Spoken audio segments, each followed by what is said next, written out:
Okay, right. Why don't you go into your working folder and pick up savings.ai. Now it looks a lot like the one we just worked on, except the colors are vertical, not horizontal. That's all right.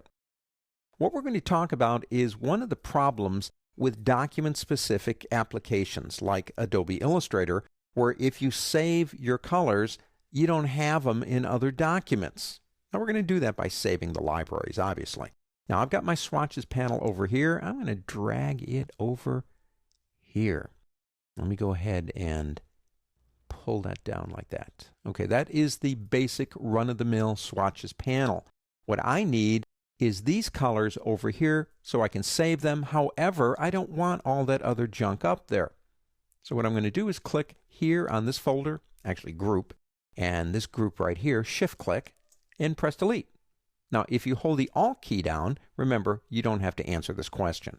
So I'm going to get up here and start here, and I'm getting rid of everything that I can. Shift-click down here, hold the Alt key, Option key on a Mac, and click, and now I've got a nice, clean panel to work with. Now, up to this point in this chapter, we have been putting things into the swatches panel by dragging them from the color over here, the fill. Drag it up, make a swatch. Let me show you something else. Select all of these in here. Just kind of do a little marquee around them like that.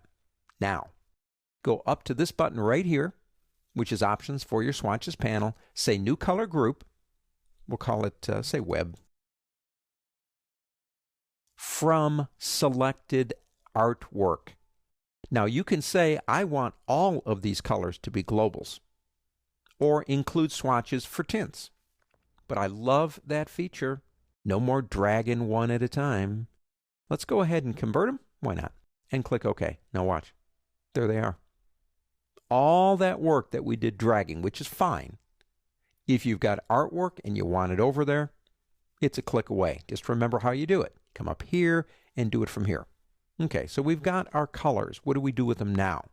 Well, let's go into this button here and go down to Save. Now, you've got two options for saving. You have Save Swatch Library as an ASE. That's Adobe Exchange, and Save Swatch Library as AI. If we go to this one first, it will take us into the swatches area for our stuff, and you want to be here, and you save it over here. But notice it's saving it as an AI. Remember that. We'll call it web stuff. Click Save.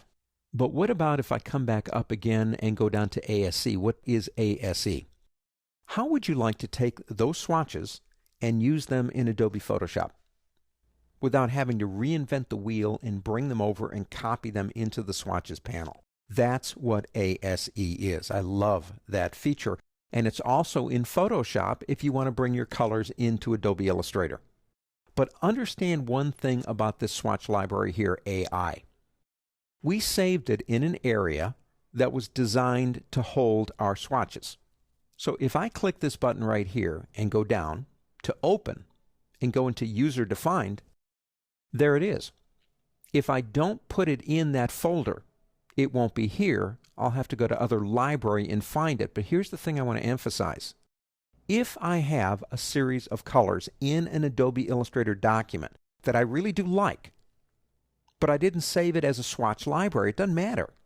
If I come up here again and come down here and say Other Library, and I open an Adobe Illustrator document using that workflow, it won't open the Adobe Illustrator document. It will open up only the swatches in that document. When you save AI documents in the swatches area, you're just saving the Adobe Illustrator document with the swatches. If you open it this way, you get the swatches. If you want them in Photoshop, save it as an ASE. Your choice.